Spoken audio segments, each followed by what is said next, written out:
Next up, we have the executive with the largest programming budget in Hollywood and also responsible for far and away the largest share of hits in Hollywood. I'm guessing those are a little bit related.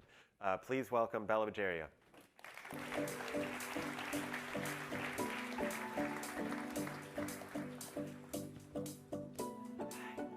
for coming. How are you? Good. Thanks for having me. Is Lucas in a good mood because of the Dodgers win? So that's good for me, I think. Better mood than I would have been probably. Exactly. So I'm happy about that. I don't want to start here, but I'm curious because I know you're a big soccer fan. Do you enter a tailspin if your team loses? Like, does your family know not to bother you? Yes, a little bit. Like, especially like finals, World Cup, for sure. Right. Yeah. Well, I guess it's like I desperately wanted that Argentina to win in the Men's World Cup. I was with you. And I was yes. freaking out over that good. for sure. Yes. And I was very happy the U.S. women's national soccer team won at the Olympics. Which was very exciting. You hosted a bunch of agents at Netflix, and I'm not going to ask what you think I'm going to ask, but you hosted a bunch of agents at Netflix a couple weeks ago to show them what you had coming and give them, I think as you described, sort of like a lesson in Netflix. Yeah. And I was struck by this because Netflix has been around for a decade in terms of original programming, more than that as a company, obviously. It's the biggest buyer in town.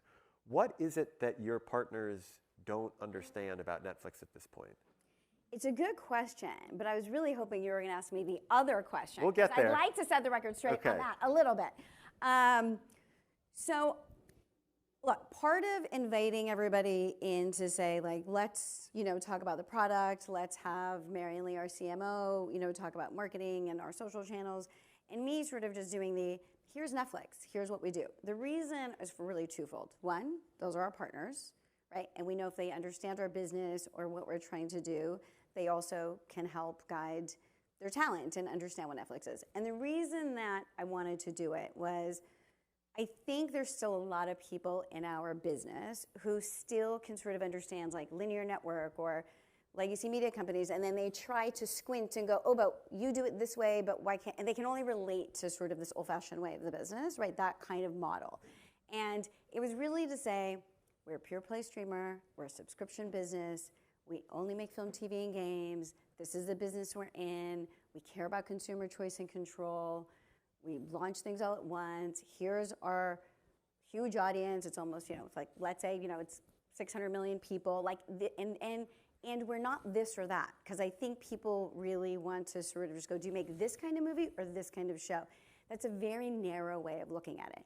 We are programming for 600 million people around the world with lots of different tastes, lots of different cultures, lots of different languages, and it's never been done before. And so it was a little bit of a, can we do Netflix 101 to just understand this is our business. We're just in a different business and our model is different. And so it was more that here's a peek behind the curtain, we're partners with you, and we want to make sure that we share this information and kind of set the table of what we're trying to do and our aspiration to make amazing film and TV all around the world and why we do it this way.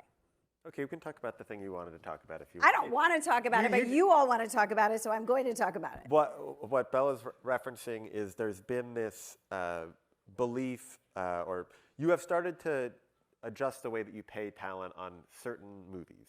And there is a movement across Hollywood right now, I would say, among the streaming services to reevaluate how they pay talent. Because it used to be you'd buy all the rights up front, and there wouldn't really be back end. Maybe you get a bonus if you get nominated for an award, something fancy like that, but not traditional ownership back end.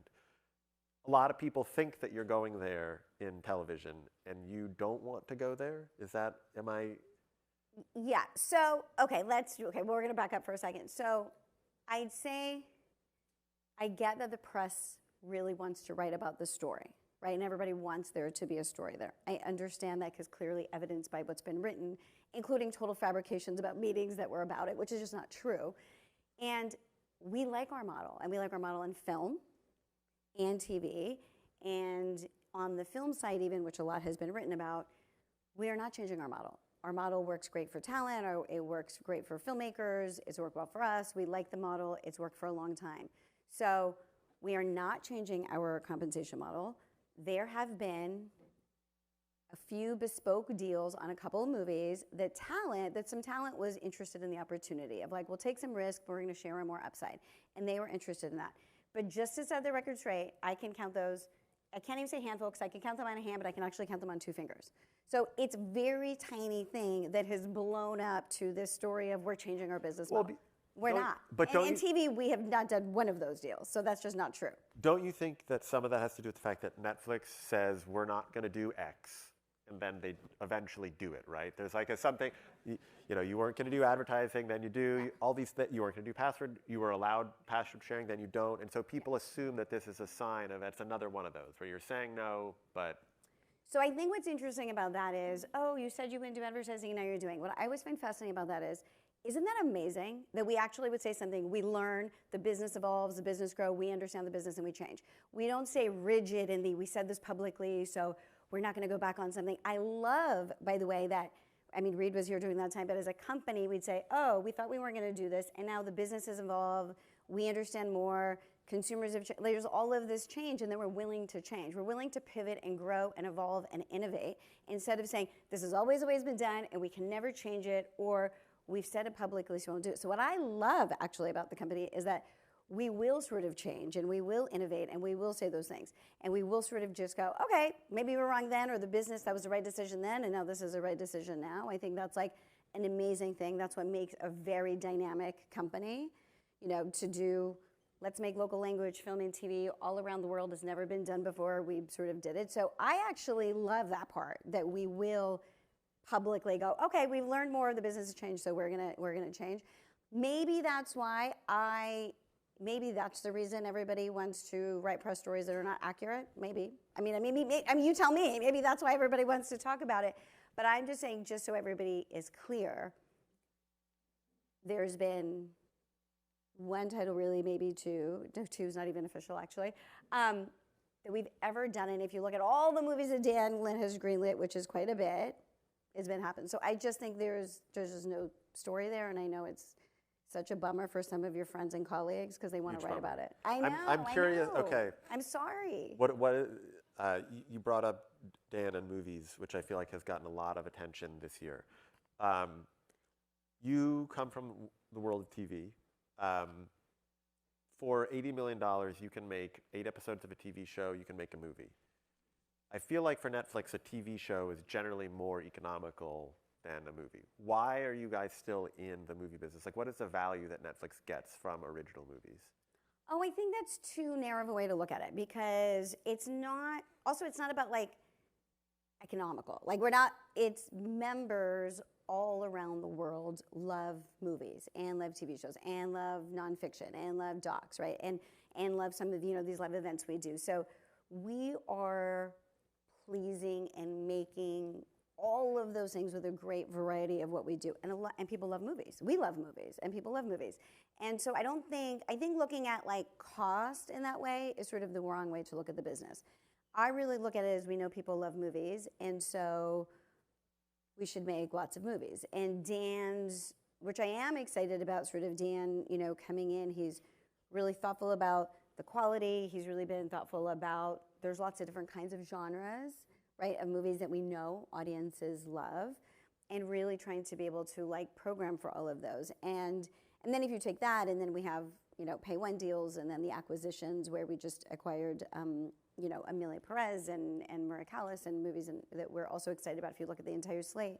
So I just think it's really important that giving audiences lots of different kinds of things that we know they love. So it's not, I think looking at it through cost. I only bring up cost because, look, you guys have your $17 billion you've talked about, like this is a budget. He just says $17 billion, like it's nothing. $17 billion. No, but if you put one in, if something is relatively static, if you spend money on one thing, you can't spend money on another thing, right? Their budget may change, but Brian Roberts just commits $2.5 billion a year to the NBA. Guess what? Some of that money is coming out of entertainment programming, because he's not just adding $2.5 billion to the budget. You guys, you brought up live. You're investing in some live rights. We'll get there. That's got to come out of somewhere, right? Yeah. And that was sort of the trade-off to make. But I'd say we make film and TV, right? That is film is a very important part of entertainment. And so It's not like that, like, oh, let's make one less film. We just know that we want great films and we want an amazing slate of films of all different kinds. And we know there's lots of different genres. And so it's just it's an essential part of like great programming is to have amazing films. Right. You have a Knives Out sequel next year, right? We do. And you have the Greta Gerwig movie she's doing? Yeah, I mean, we haven't started shooting yet, but Knives Out is already shooting. And we have, we have Frankenstein from Guillermo del Toro next year. I was curious on Knives Out because that one became sort of the fulcrum of this, like, people love to ask about Netflix and movie theaters. And I feel like Ted has sort of established this is our policy. But you speak of exceptions. You give, like, Knives Out a big theatrical push like you did the last one? We are really committed, and again, I think when we're talking about our model, which is we talked about at the beginning of it, is that we're a subscription business and our members love movies. And our members want to watch great movies at home in their living rooms. And so we're very committed to movies, but for us, we know audiences love movies, and we know they like to watch them at home, and we do care about consumer choice and control. They want to watch what they want, when they want, how they want, and we want to give great theatrical quality movies direct to the living rooms of our members, right? That is sort of what we're doing. That's the model. And that was a little bit about here's what we do. Yeah. And I know people want to just go, but these other people do it this way. Why can't you do it this way? We're just in a different business. Okay. Something that you are now doing that a lot of other people do is live. You're going to start showing wrestling every week next year. This was a big deal for you. Why is a company that's so synonymous with on-demand doing more live programming, and why did you want wrestling in particular? So look, what I love about just live, it was just kind of, it's just kind of an expansion of programming, right? There's certain types of things that just feel like they're kind of more exciting live, or, I'd say, look, the Tom Brady roast. We would have done it regardless, live or not live. I think making it live had a fun, unpredictable energy conversation around what that was. I'd say early days, we've been talking about live for a while, because early days when we started, oh my God, Kevin Hart was so funny. Early days. I think there are probably parts of that roast we're not allowed to play. You're probably not. I want to see if they're going to write those words up there too. So let's see. I'd say sort of early days of even unscripted. There's some unscripted shows that really have like this great kind of live component to it, or there's more sort of fan engagement with certain kinds of things. And so to me, live was just a different, it's just kind of another, tool that we have of like, is this thing creatively better live? Is this a different kind of programming, right, we can do? Which then obviously did lead to WWE. And I'd say WWE has been, it's been like going to be a long-term partnership. But what we loved about it, obviously kind of in the beginning, I'd studied it a lot, knew that it had moved multiple networks, at different times, and the audience had followed. And it's a very loyal, passionate, multi-generational fan base. Like, I grew up watching with my grandfather, so I totally sort of get kind of the multi-generational part of it. It's great storytelling, amazing characters, and what is exciting is to be able to partner with the WWE and have it 52 weeks a year, 3 hours live weekly, and have that kind of programming. And it's never been distributed globally kind of in this way before. And so I just thought it was, great programming and this amazing sort of loyal audience. And that sort of look, and live just, again, that opportunity came up, but we had the ability to do live, and so we could do that. And we know audiences love WWE. We know the fan base is loyal, and so that was great that we had the ability to say, yeah, we can do that. Are you ready for 3 live hours every week, technologically speaking? Yes, for sure. And by the way, if you think about, we did Nadal and Alcaraz. I mean, we've done different live events. We have Tyson and Jake Paul coming up on the fight on November 15th. So there's so much that, yeah, for sure. You also, by the way, we were thoughtful about it as we are, and it was, and we did a bunch of live things, sort of getting ready for kind of these, bigger ones. And so, yeah. Those early ones that you referenced, like, is it fair to just sort of view them as tests that won't be repeated? Because some of the audience for those is pretty small. I can't imagine you want to repeat it. Like, the roast is a huge success, right? Yeah. But the Nadal-Alcaraz match, which I went to, didn't seem like a lot of people watched it. The SAG Awards, not a lot of people watch it. I don't think that's, I think, look, you have to look, some of it you have to look for different kinds of programming, cost of something, size of audience. Chris Rock, super successful. Like, that was, great to do.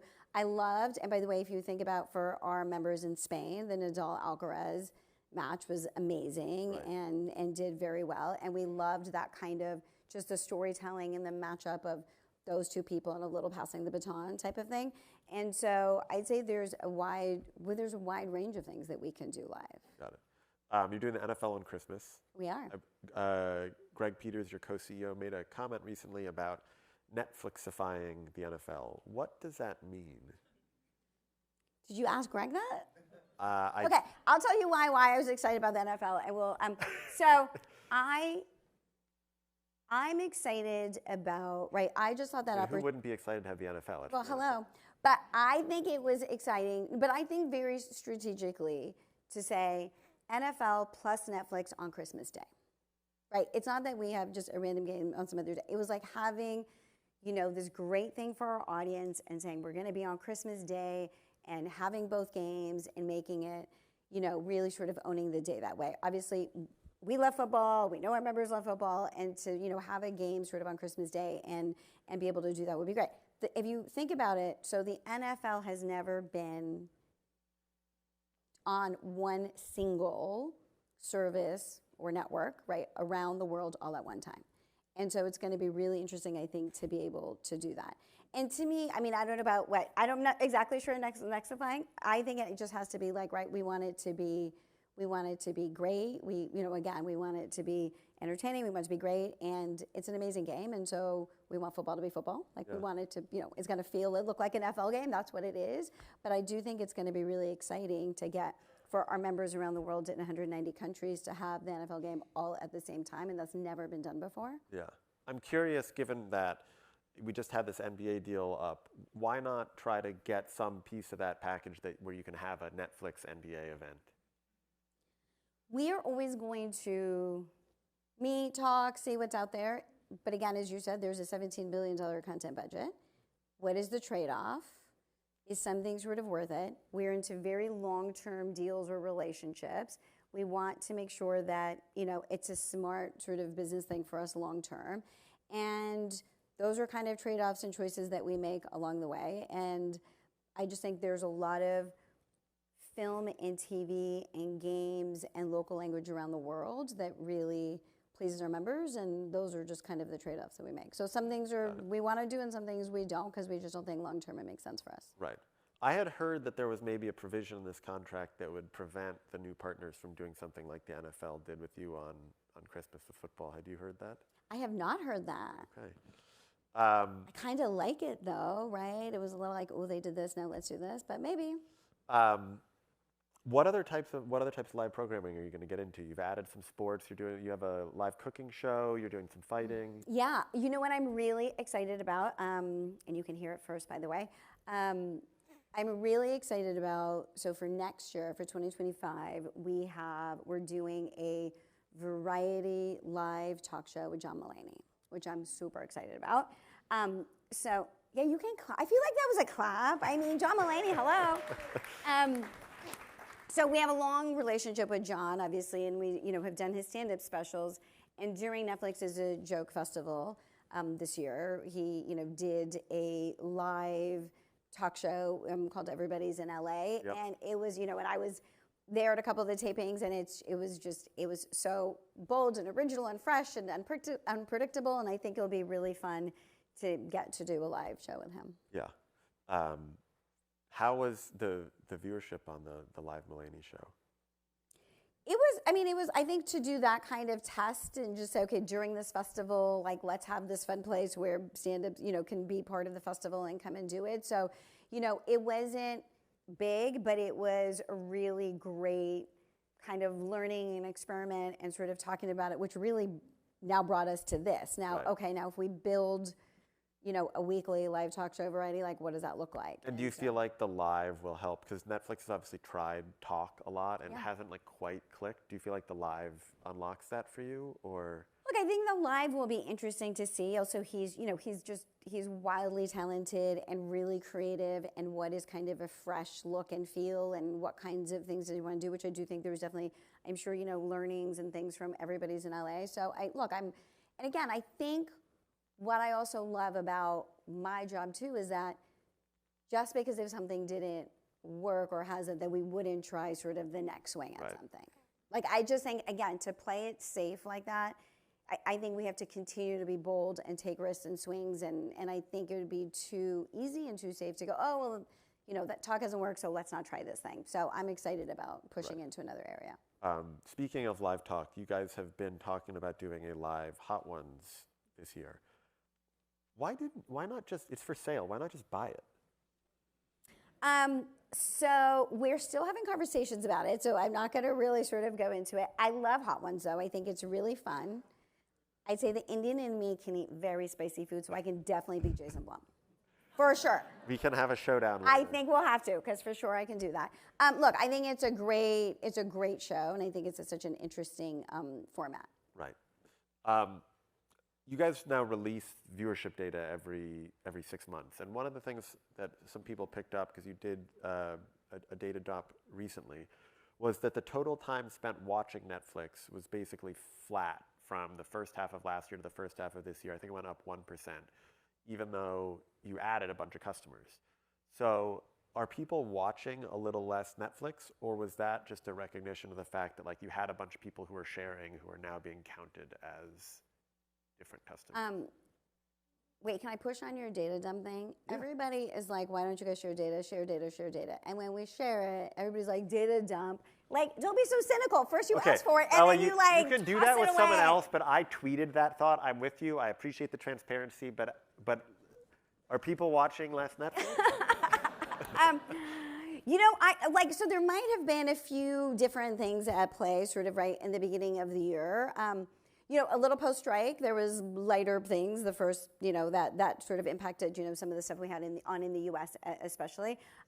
A little bit sort of coming out of that, but I'm really excited about it. I think if you look at, which will be interesting to see this back half of the year, right? I think if you look at the viewing and conversation, I mean, first there was Bridgerton, and then there was Emily in Paris, and then if you just look recently between Perfect Couple, Monsters, and Nobody Wants This, which you also love.